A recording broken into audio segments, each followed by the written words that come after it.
ये नाम से जो है लहरों के राजहंस, इसके जो नाटककार है जी लहरों के राजहंस के, वो है मोहन राकेश। ठीक है। जी मोहन राकेश जो है उन्होंने ये नाटक जो है 1963 ईस्वी में लिखा, और उसी को दोबारा संस्कारित करके, दोबारा उसमें कुछ संशोधन करके 1968 में ये नाटक लिखा। ठीक है। तो पहले 1963 में लिखा लहरों के राजहंस, उसके बाद 1968 में ये नाटक लिखा उन्होंने। हाँ, आत्मिका, आवाज आ रही है मेरी? जी। हाँ। तो ये नाटक जो है, हाँ, इस नाटक में जो है किस पर आधारित है वो समझ लीजिएगा, लेकिन नाटक शुरू करने से पहले थोड़ा मैं इसके नाटककार का परिचय दे देती हूँ। जब हम लोग ने कहानी का विकास पढ़ा था, तब मोहन राकेश की बात आई थी। मोहन राकेश भी जो है आधुनिक काल के कहानीकार है। हाँ, जी उनके कई कहानी, प्रसिद्ध कहानी उन्होंने लिखा, और उनके उपन्यास अंधेरे बंद कमरे में ये है। नाटक में जो है आधे अधूरे उनका बहुत प्रसिद्ध रहा है। इसके अतिरिक्त जो है लहरों के राजहंस, और ये भी है कालिदास का भी एक, मुझे याद नहीं आ रहा है, लहरों के राजहंस, और आधे अधूरे, आषाढ़ का एक दिन, ये तीन नाटक इनके बहुत, एक दिन। हाँ, आषाढ़ का एक दिन, ये तीन नाटक जो है इनके काफी प्रसिद्ध नाटक है। तो हम लोग के पाठ्यक्रम में लहरों के राजहंस है। तो पहले हम समझेंगे कि ये नाटक जो है किस काल पर लिखी गई है। तो ये नाटक के जो पात्र है, मुख्य पात्र नंद है। जी नंद है, उसकी पत्नी का नाम सुंदरी है। नंद, सुंदरी, और उसके जो सेवक है श्यामानंद। ठीक है, ये जो है उसके सेवक का नाम है श्वेतानंद, श्यामानंद, और नौकरानी जो है अलका, निहारिका, ये सब उनके नाम है। तब ये सवाल उठता है कि ये नंद कौन है। तो ये जो नंद है ये गौतम बुद्ध के सौतेले भाई है। हाँ, सौतेले भाई। ठीक है, गौतम बुद्ध के सौतेले भाई, ऐसा बताया है कहीं पर, आ, कि गौतम बुद्ध के सौतेले भाई पर आधारित है ये। तो गौतम बुद्ध का तो हम लोग को पता ही है, हम लोग ने थोड़ा ये जो यशोधरा कविता में भी पढ़ा था कि किस प्रकार से गौतम बुद्ध जो है अपनी पत्नी को छोड़कर चले गए, और उनकी पत्नी का नाम यशोधरा था। ठीक है। तो नाटककार, ये नाटक जो है काफी प्रसिद्ध हुआ है, इसका रंगमंच भी, स्टेज पर भी दिखाया गया है। तो इसमें जो है बहुत अच्छे से, जब मैं नाटक पढ़ रही थी तो बहुत बारीकी से जो है उसमें पूरा ये जो ऐतिहासिक माहौल दिया है, कि जैसे राजा महाराजाओं का महल है तो उसमें कैसी सजावट है, सिंहासन कैसा है, रानी बैठी है, दासी पंखा हल रही है। तो पूरा एक राजमहल का दृश्य जो है शुरू में उपस्थित किया है, कि राजमहल का दृश्य। तो क्योंकि आप लोग को पता है कि नाटक का मकसद दिखाना होता है, तो इसमें बहुत ही बारीकी से उन्होंने ध्वनि का निर्माण किया कि ऐसे आवाज आ रही है। तो खूबसूरती से महल का सजावट का पूरा उन्होंने दिखाया कि कैसे उनका कक्ष कैसा है, सुंदरी का। तो पहले हम सारांश इसका हम समझ लेते हैं, इसके बाद नाटक पर बढ़ेंगे। तो मोहन राकेश जो है एक अच्छे कहानीकार है, उपन्यासकार है। नई कहानी, जब हम आंदोलन है उनकी शुरुआत इन्होंने ही किया था, नई कहानी आंदोलन की मोहन राकेश ने शुरुआत किया था 1950 में, और ये 63 में इन्होंने ये उपन्यास लिखा। इसी का संस्कारित रूप 1968 में लिखा मोहन राकेश ने। कई कहानियां उनकी प्रसिद्ध रही है। उनको कई जो है उनको भी सम्मानित किया गया पुरस्कारों से, और अच्छे जो है कथाकार है, नाटककार है। कहानी का सारांश ये है, अभी ये नाटककार जो थे, आधुनिक नाटककार, वो क्या करते थे कि ऐतिहासिक घटना पर वे कोई कथा लेते थे, लेकिन वो आज के मानव की जो दुविधा है, कैसी मनस्थिति कि आज का मानव, मनुष्य जो है कैसे संघर्ष कर रहा है, कैसे उनको अपना राह नहीं दिखाई दे रहा है। हाँ, आज के मनुष्य कैसे भटक रहे हैं, उनको अपना राह नहीं, द्विधाग्रस्त है, चिंताग्रस्त है। हाँ, उनके अपने आप से वो संघर्ष कर रहा है, जो आधुनिक मनुष्य है कि वो चिंताग्रस्त है, अपने आप से लड़ रहा है, उसे समझ नहीं आ रहा है कि उसका रास्ता क्या है, उसकी मंजिल क्या है, वो किस प्रकार से कभी इस धारा में भटक रहा है, कभी उस धारा में भटक रहा है। तो उसी को उन्होंने नंद के माध्यम से जो है प्रस्तुत किया है। नंद कौन है? तो नंद गौतम भाई के सौतेले पुत्र, सौतेला भाई है। और उस समय हाँ, उस समय गौतम बुद्ध का काफी प्रभाव था। कई लोग दीक्षित बौद्ध धर्म की दीक्षा ले रहे थे, भिक्षुक बन रहे थे, सब राजपाट सारे जो है ऐश्वर्य भोग विलास छोड़कर सब गौतम बुद्ध की धारा में बंध रहे थे। हाँ, उसी की राह पर चल रहे थे। तो नंद की जो पत्नी होती है सुंदरी, वो इसे नहीं मानती है। उनका कहना है कि जीवन जो है वो भोग विलास है। हाँ, ठीक है, और सुख से रहना है। और वो कहते हैं कि कहीं ना कहीं जो है यशोधरा में वो शक्ति नहीं थी कि वो अपने पति को बांध कर रखती, इसलिए उसका पति छोड़ के गया है। वो उसका मानना है सुंदरी का। और वो ये नाटक की शुरुआत में कैसे होता है कि घर में जैसे राजघराने का 3 अंक है, 3 अंक का मतलब चैप्टर, 3 अध्याय में बटा है ये नाटक। हाँ, तो पहला अंक में क्या है कि वही सुंदरी का राजमहल है, सुंदरी नंद की पत्नी, और वो जो दो श्वेतानंद और जो श्यामानंद, दो नौकर साफ सफाई काम सजावट में लगे हैं।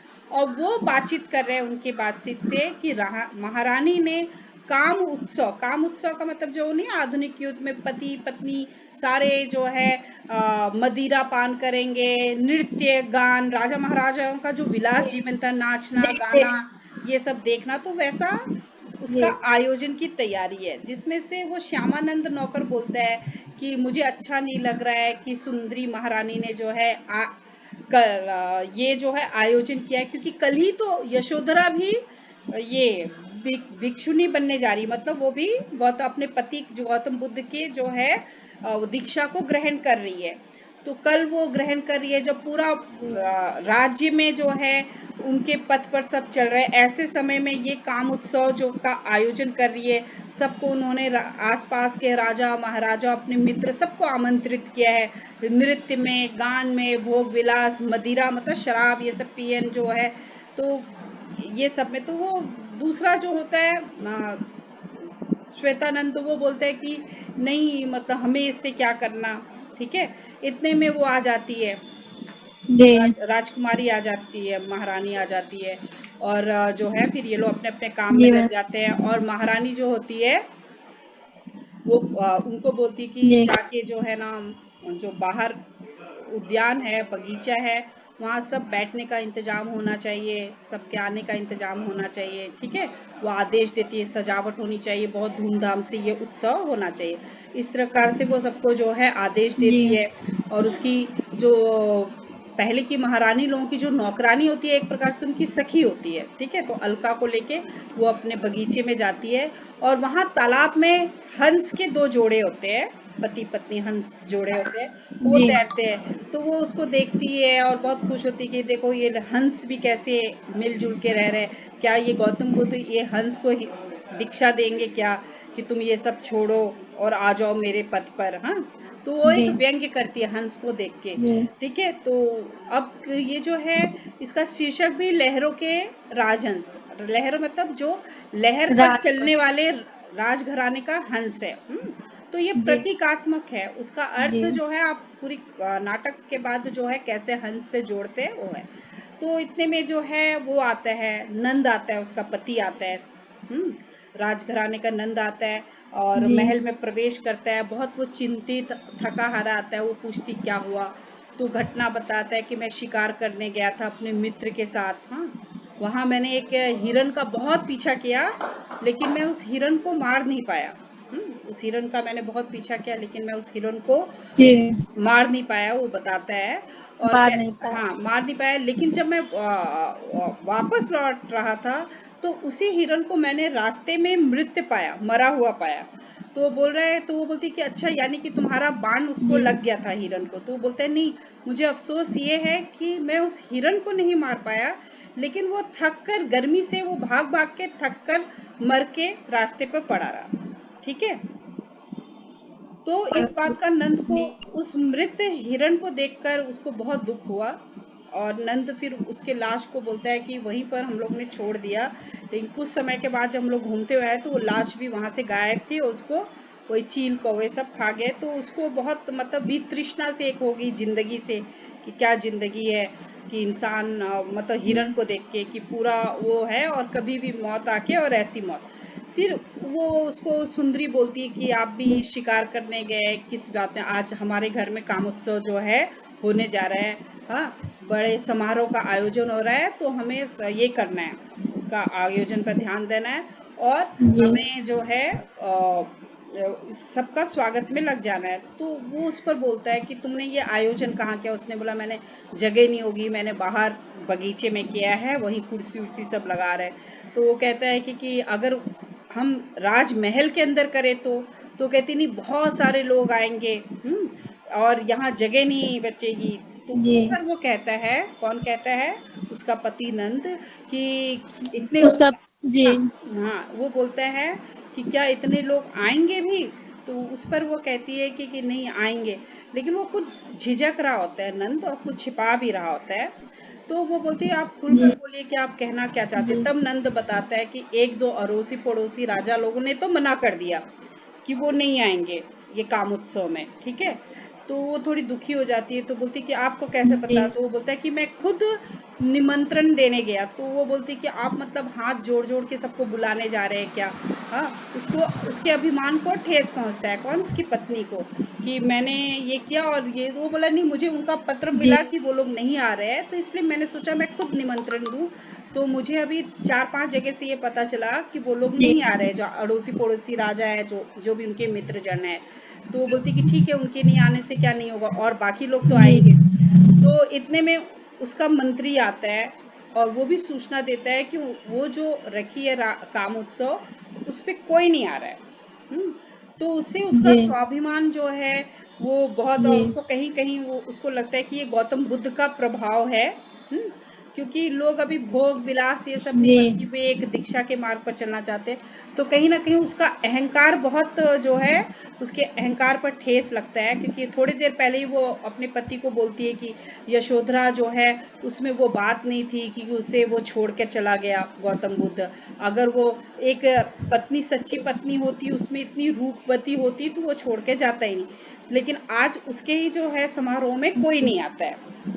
तो उसके अभिमान को वो बहुत मतलब विचलित हो जाती है, और नंद को भी कुछ गुस्से में कुछ बोल देती है। नंद लेकिन उसके बात का बुरा नहीं मानता है, और उसके बाद से वो बोलती है कि अब मैं सोने जा रही हूँ, मैं सोना चाहती हूँ।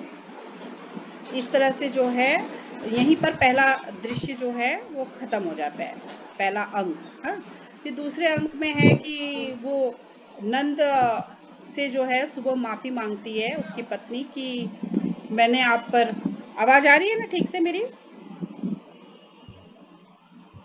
जी मैम। हाँ, आत्मिका आ रही है ना। तो नंद से माफी मांगती कि मैंने गुस्से से बोलते हैं। तो नंद बोलता है कि नहीं, मैं तुम्हारी मनस्थिति समझ सकता हूँ कि तुमने इतना बड़ा आयोजन किया था लेकिन कोई नहीं आया। फिर वो बोलता है कि अगर यही आयोजन तुम कुछ दिन बाद करती तो शायद आते, क्योंकि कल ही जो है अभी गौतम बुद्ध आए हुए हैं उस राज्य में, और उनकी पत्नी भी जो है वो दीक्षा ले रही है। तो हो सकता है पूरी जनता उसी में व्यस्त है, और तो वो आएंगे नहीं। लेकिन कुछ दिन के बाद तो वो गुस्से से बोलती है कि मैं अब क्या लोगों को देखकर अपना ये निर्णय लूंगी कब करना है कर, जो नहीं आया नहीं आया, मुझे उससे कुछ लेना देना नहीं। तो उससे उसका सुंदरी का अहंकारी एक स्वभाव पता चलता है, और नंद का पता चलता है कि किस प्रकार से वो पूरे उसके रूप पर, उसके सौंदर्य पर पूरा मुग्ध रहता है नंद। हाँ, और कहीं ना कहीं वो अपने भाई के बारे में, गौतम बुद्ध के बारे में, अपनी भाभी के बारे में भी सोचता है। लेकिन वो उसको सोचने नहीं देती, कौन, उसकी पत्नी। तो ये राज महल में रहते हैं दोनों के दोनों। हाँ, बातचीत करते हैं, अपना अपना समय व्यतीत कर रहे हैं, कि तभी ऐसा लगता है कि हवा तेज आंधी आ रही है। तो गौतम, वो नंद बोलता है कि अरे ये अचानक ये आंधी आ रही है तुमको, फिर अचानक जैसे आंधी आके थम गई है। ठीक है। तो इस बीच क्या होता जी है कि ये जो है उसकी जो अलका होती है, उसकी नौकरानी होती है सुंदरी की, वो आके बोलती है कि जी महारानी गजब हो गया, महाराज गजब हो गया। तो क्या हुआ? तो वो बोलती है कि अभी जो है हम लोग सब अंदर थे, किसी ने ध्यान नहीं दिया, गौतम बुद्ध स्वयं आए थे हमारे राजघराने में भिक्षा मांगने के लिए, लेकिन हम में से राज दरबार। गौतम बुद्ध आए थे, महाराजा, वो तो खुद राजा थे ना। तो बोलती कि हम सबसे गलती होगी, लेकिन सब देर से जी गए, जब तक हम बाहर जाते तब तक वो चले जा चुके थे। तो नंद जब ये सुनता है तो उसको बहुत बुरा लगता है जी कि उसका भाई उसके दरवाजे पर उसके राजघराने में भिक्षा मांगने आया है, लेकिन वो उसको जा नहीं पाता है। जी उस समय जो है नंद जो है जी सुंदरी जो होती है, वो अपना श्रृंगार कर रही होती है, तो उसका मदद कर रहा होता है श्रृंगार में, उसका चंदन का लेप ये सब लगाने में। तो उसके बाद जो है वो जी कहता है नंद सुंदरी को कि मुझे खराब लग रहा है कि जी गौतम बुद्ध आए और हम उनको भिक्षा भी कुछ नहीं, तो मैं उनको माफी मांगना चाहता हूँ उनके पास जाके, और उनको फिर से बुला के सम्मानित करना चाहता हूँ अपने। जी तो सुंदरी उसको रोकती नहीं है, तो बोलती कि ठीक है आप जाइए, लेकिन तुरंत आइएगा, और मेरा ये जो श्रृंगार है ना, वो चंदन का लेप जो टीका का, ये तब तक अधूरा रहेगा जब तक कि तुम आके खुद इसे पूरा नहीं लगाते। तो ये नंद को बोलती है, कौन? सुंदरी, अपने जी पति को। तो नंद वहां से उससे वचन सुंदर देता है, बोलती है हाँ, जी उसको वचन देता है कि मैं बस गया और आ जाता हूँ जाके। तो वो काफी इंतजार करती है, सुंदरी काफी जी इंतजार करती है, लेकिन नंद वापस नहीं आता है, नंद वापस नहीं आता है। तो यहाँ अलका आती है, उसके जो श्वेतांग श्यामांग वो लोग सब आते हैं। तो अलका बोलती है कि अभी तक महाराज नहीं आया, आप कहिए, आज्ञा दीजिए, तो मैं ये श्वेतांग और श्यामांग जो उनके सेनापति हैं उनको भेज के ढूंढने के लिए भेजूं कि कहाँ गए नंद। ठीक है, आ रहा है आत्मिका आवाज? जी जी हाँ। तो यस मैम हाँ, तो वो बोलती है कि मैं तो वो सुंदरी को बहुत गुस्सा आता है, और वो बोलती कि नहीं, वो मुझे वचन दिए है कि वो जाएंगे और आएंगे, तो कोई उनको बुलाने नहीं जाएगा, वो अपनी मर्जी से आएंगे। हाँ, वो कहती है कि मैं चाहती तो जी उनको रोक भी सकती थी, लेकिन क्योंकि मैंने ये उचित नहीं समझा कि उनको ग्लानि ना हो, उनको जी दुख ना हो कि मैं अपने, तो इसलिए मैंने दिया, वो खुद ही आएंगे, कोई उनको ढूंढने नहीं जाएगा, कोई उनको बुलाने नहीं जाएगा। हम्म, तो ऐसी जी काफी देर तक जो है प्रतीक्षा होती है, रात बीत जाती है, तभी उनका मंत्री जो है वो आता है, और शशांक नाम होता है, वो आता है और वो ये सूचना देता है कि ये जो है नंद जो है, तो वो बताता है कि मैं भी गया था, तो वहां जब जाता है गौतम बुद्ध से, जब वो क्या नाम है माफी उफी मांगता है, क्षमा मांगता है, तो गौतम बुद्ध जो है उनको दीक्षित होने के लिए बोलते हैं। क्योंकि वो जी उसका बड़ा भाई है, तो वो उसको मना भी नहीं कर सकता है जी भी। लेकिन और उसके साथ ही जो है वो उनका जबरदस्ती, उनके जो पहले के राजा महाराजाओं के ऐसे बाल बड़े बड़े होते थे ना, वही तो उनका, तो वो उनको जो है उनके केश को काट देते हैं। और नंद नहीं चाहते हुए भी कुछ जी नहीं बोल सकता है, मतलब। और वो जो जो भिक्षुक बनते हैं, तो वो तो पूरा टकला ऐसे कर देते हैं ना, उनके बाल पूरे काट देते हैं, तो वैसे नंद के भी गौतम बुद्ध जी दीक्षा देने के लिए अपने मतलब शिष्यों से उनका बाल कटवा देते हैं। लेकिन वहां भी नंद को बेचैनी जी होती है, और अपनी पत्नी सुंदरी की याद आती है, तो वो फिर वहां ज्यादा देर ठहर नहीं पाता है, और एकदम से बोलते हैं कि मुझे मेरी पत्नी बुला रही है, और वहां से जाता है। तो वो गौतम बुद्ध जो है अपना एक शिष्य, जी उसका नाम मैं बोल रही हूँ, उनका शिष्य, उनके साथ बोलते हैं कि ठीक है, तुम इनके साथ जो है रहो और महल तक जाके छोड़ो। तो उसके बाद वो बताता है, वो मंत्री बताता है, उसके बाद जी नंद महाराज तो जो है जंगल की तरफ चले गए, और उनका शिष्य भी उनके साथ चले गए, और उसके बाद वो कहाँ गए वो काफी बेचैन थे, किसी को पता नहीं। तो वो सुंदरी कुछ नहीं बोलती है। हाँ, उनका जो है, उसका जो चिंता, अंतर्द्वंद, वो एकांत चाहती है सुंदरी, अलका उसको मन बहलाना चाहती है, ठीक है, उसके दुख को दूर करना चाहती है। जी तो उसमें सुंदरी की मनोदशा का पूरा वर्णन किया जाता है कि वो सोचती है कि जिस पति पर उसे इतना अभिमान था, उन्हें भी उसके वचन का नहीं ये हुआ, और वो अपने भाई के जो है धारा में जो है ये दीक्षा में बह गए और कहाँ है क्या, वो भी चिंतित ही है। ठीक है, तो उसके बाद जो है वो जी फिर से वो सोने के लिए चली जाती है। हुँ? और वो बताती है कि उसने जो चंदन का लेप जी बनाया था कि उसका पति आके उसका श्रृंगार करेगा, वो सूख गया है, तो उसको पानी डालती है, गीला करती है और ऐसे करते-करते अपने से बात करते हुए जो है वो सो जाती है। और वो सबको बोलती है जी कि उसकी नौकरानी और जो भी है, उन लोग को बोलती है कि अगर गौतम वो नंद आते हैं उसका पति तो उसे जगा देने के लिए। और जब वो सो जाती है फिर अंक तीसरा जी तीसरा अंक होता है कि महल में एक वही भिक्षुक के वेश में कोई प्रवेश करता है, तो फिर अलका पहचानती है, बोलती कि अरे महाराज नंद आ गए। तो नंद के सिर पर बाल नहीं है, उसके साथ एक और आया हुआ है, भिक्षुक आया हुआ है जो ये तो महल में लाता है। तो भिक्षुक बोलता है कि ये वो बताता है भिक्षुक को, ये है मेरा महल। तो वो उसको बोलता है कि ये महल है, लेकिन फिर भी तुम्हें तो मतलब ये महल से भी तुमको सुख नहीं मिला। वो बोल के चला जाता है, कौन, वो भिक्षुक। तो फिर इसमें उसका पूरा, भिक्षुक जी हाँ, उसका जो है मानसिक द्वंद जो है चलता है नंद का। तो इतने में अलका जगाने जाती है सुंदरी को, तो वो जी उसको मना कर देता है। उसने वो बोलती है कि महारानी ने जी बोला था कि जब आप आएंगे, हम्म तो जब आप आएंगे तो मुझे जो है वो जगाने के लिए। तो बोलते हैं नहीं अभी उसको, जगाना हाँ, उसको मत जगाओ, उसको सोने दो। और फिर अलका भी चली जाती है। और वो जी इंतजार करता है, उसको समझ में नहीं आता है कि उसको इस रूप में देखकर उसकी पत्नी पर क्या बीतेगी, हाँ, क्योंकि उसके बाल नहीं है। जी और वो अपने आप को अपराधी जी भी महसूस करता है कि उसने बोला था कि अपनी पत्नी को कि वो जल्दी आ जाएगा। तो उसको बहुत दुख होता है कि वो अपने भाई जी का भी विरोध नहीं कर पाता है। वो उसको दीक्षित करता है, ना चाहते हुए भी वो दीक्षा लेता जी है। लेकिन जब वहां जाता है तो उसको अपनी पत्नी की याद जो है आकर्षण खींच लाता है। और यहाँ आता है तो फिर वो सोचता है कि मेरा भाई क्या सोचेगा। ठीक है, तो ये एक आधुनिक मनुष्य कैसे जी द्विधाग्रस्त है, अपने से वो संघर्ष कर रहा है। उसको अपना लक्ष्य नहीं समझ में आ रहा है कि वो चाहता क्या है। वही नंद, नंद को उसका भाई का मार्ग जो जी बौद्ध धर्म का है, दीक्षा का जो सारे वैरागी मार्ग भी पसंद आ रहा है। और दूसरी ओर उसको लगता है नहीं, मेरी पत्नी जैसा बोल रही है ये ही भोग विलास एक राजा है, तो हमें एक सुख साधन का भोग करना चाहिए, ऐश्वर्य जीवन। तो दोनों तरफ आकर्षण है उसका। और इसी चिंता में वो अपनी पत्नी जी का सोचता है, बाल सहलाने के लिए वो ऐसे झुकता है। और तभी वो सुंदरी जो है जागती है और वो उस जैसे देखती है वो पहचान नहीं पाती अंधेरे में। और तो वो चीखती है। जी तो वो जैसे चिल्लाती है तो वो है ना चला जाता है जल्दी वहां से।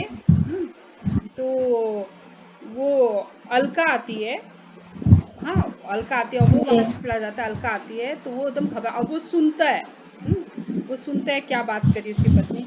तो वो बोलती है कि मैंने जो है एक बहुत डरावना सपना देखा था। वो अपनी नौकरानी को बोलती है कि मैंने देखा कि कोई मतलब व्यक्ति जो है वो ये है, वो मेरे ऊपर झुका हुआ है। मैंने बाल ऐसे हाँ, बाल नहीं है और बहुत बदसूरत सा है वो है। और मैं जी एकदम डर गई।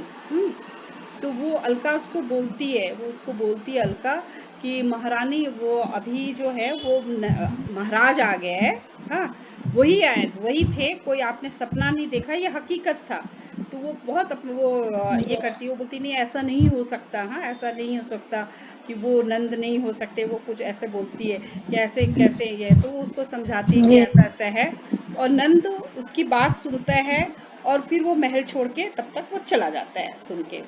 तो वो जब जाने लगता है तो उसको मनाने के लिए नौकरानी जो है अलका जो है जाती है। एक मिनट मैं क्लास ले रही हूँ ना। अलका जाती है उसको मनाने के लिए और उसको बोलती है कि महाराज आप कहाँ जा रहे हैं। तो वो बोलती कि नहीं, अब मैं समझ गया कि उन्हें मुझसे नहीं उनको मेरा केश चाहिए। हाँ, तो मैं वो अपना केश कटा हुआ लाने जा रहा हूँ। जी बाल हाँ, में हाँ, तो उनको मैं नहीं चाहिए, जी ये सुंदरी को महारानी को उनको मेरा केश चाहिए। तो मैं बाल चाहिए वो लाने जा, और वो एक व्यंग जी करके निकल जाता है वहां से।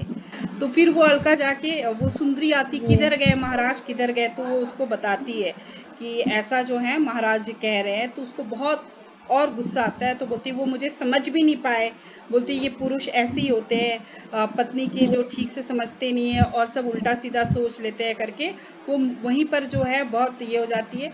और इतने में जो है वो जो उसके तालाब में जो है ना, ऐसा लगता है कोई पत्थर फेंका हुआ है तालाब में और ऐसा लग रहा है। तो वो बोलती कि मतलब तालाब में हलचल, और वो बाहर आती मतलब बहुत हलचल तो वो दोनों हंस भी नहीं दिखाई देते हैं, जो हंस जो हमेशा उनको तैरते हुए दिखते थे वो हंस भी उसे दिखाई नहीं देते हैं।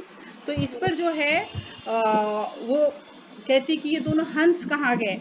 तो वो उसकी वो बोलती है कि ये जो जहाँ लहर ज्यादा है वहीं चले गए। तो बोलती नहीं, ये किसी ने जो है ये किया है, हंस को जो है जानबूझ के किसी ने जो है हंस को यहाँ से भगाया करके वो बहुत मतलब आहत हो जाती है। तो यहीं पर जो है वो नाटक जो है खत्म हो जाता है। तो इस नाटक का पूरा सार ये है कि मेन जो है कि ये एक अभिमानी सुंदरी रानी है, सुंदरी रानी है जिसको अपने सौंदर्य पर बहुत अभिमान है, जो ये सोचती है कि उसकी सुंदरता ही उसके पति को जो है बांधे रख सकती है। और कहीं ना कहीं वो अपने जो राजा है उसको गुलाम बनाकर ही अपने सौंदर्य में रखी होती है, क्योंकि उसका पूरा बात मानता है। फिर दूसरी ओर जो है वो नंद है इस कहानी का मुख्य पात्र, जो आज के आधुनिक चिंताग्रस्त द्विधाग्रस्त अपने से संघर्ष करने वाला मनुष्य का प्रतिनिधित्व करता है, कि जिसे समझ में नहीं आता है कि वो असल में चाहता क्या है। तो उसे अपने भाई गौतम बुद्ध का भी जो है मार्ग पसंद आता है, तो दूसरी ओर उसे अपनी पत्नी का भी सही लगता है, लेकिन वो अपना निर्णय नहीं लेता, हर जगह दबाव होता है।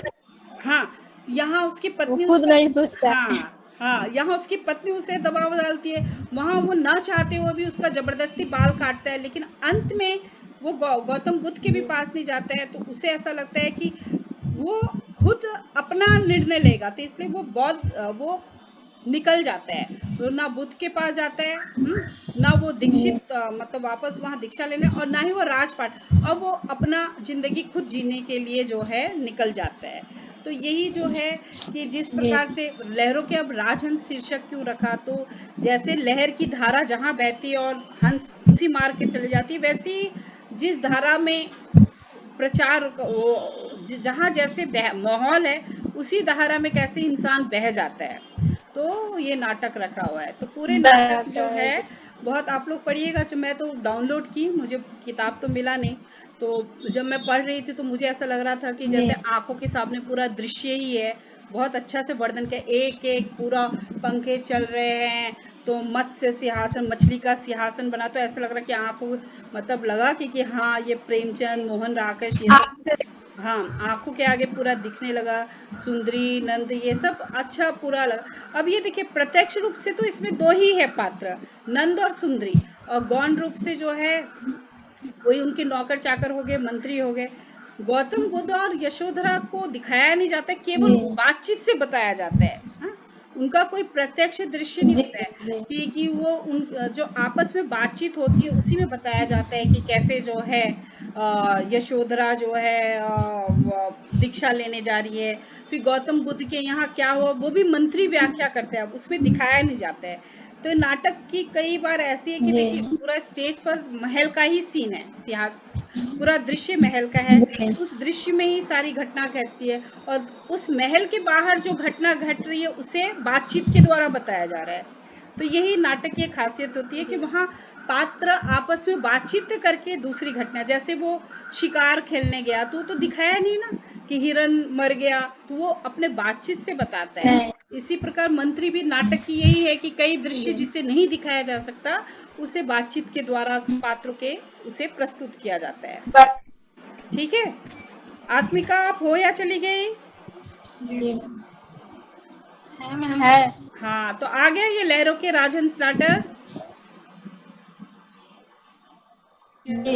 हाँ, तो ये लहरों के राजहंस हुआ जिसमें मुख्य नंद की कहानी है, पत्नी सुंदरी की है, और कैसे वो जो है अपने आप से संघर्ष कर रहा है कि उसको कौन सा मार्ग चुनना है। अंत में ये होता है वो दोनों मार्ग नहीं, ना वो पत्नी का रास्ता चुनता है ना बौद्ध का, और ये सबको ठोकर मार के वो अपना मार्ग चुनता है। तो यही आज के आधुनिक दुविधाग्रस्त तनावग्रस्त मानव की, मनुष्य की जिंदगी है कि वो अपना लक्ष्य के लिए कैसे भटकता रहता है। हाँ? और लेखक ने प्रेरणा दिया है कि हमें अपना रास्ता खुद चुनना है, किसी के बहाव में, किसी के दबाव में नहीं चलना है। ठीक है, तो इसी को वो हंस के प्रतीक के द्वारा इसी को प्रस्तुत किया है। तो आप लोग सारांश लिख देंगे इसका। पात्र में आप नंद के बारे में बता देंगे, मैंने जो समझाया, नंद कैसा था, सुंदरी कैसी थी, उद्देश्य भी बता देंगे कि आज के मनुष्य का क्या है। अभिनय में आप बता देंगे, वेशभूषा उस समय का, वेशभूषा, बातचीत, हाँ, उनमें संस्कृत के कई शब्द है, भाषा शैली में आप बता देंगे। तो कोई भी हम समीक्षा करेंगे तत्व के आधार पर, हाँ, कथा वस्तु क्या है, पात्र क्या है, संवाद कैसे है, भाषा शैली कैसा है, उद्देश्य क्या है, और नाटक है तो अभिनेता कैसा, कि हाथ हटा के, हिला के, ठीक है, स्वर जो है वो सब अभिनय में सारा जो है कि रोना हंसना ये सब दृश्य, ये सब अभिनय करके बताया गया। आप लोग नोट्स देख लीजिएगा। आपका आत्मिका खुला पीडीएफ? वो तो नो मैम। आपका भी नहीं खुला? ठीक है, मैं फिर से एक बार भेजती हूँ। हाँ, ठीक है, तो आप लोग देख लीजिएगा। तो फिर यहीं समाप्त करती हूँ आज का क्लास। चलिए।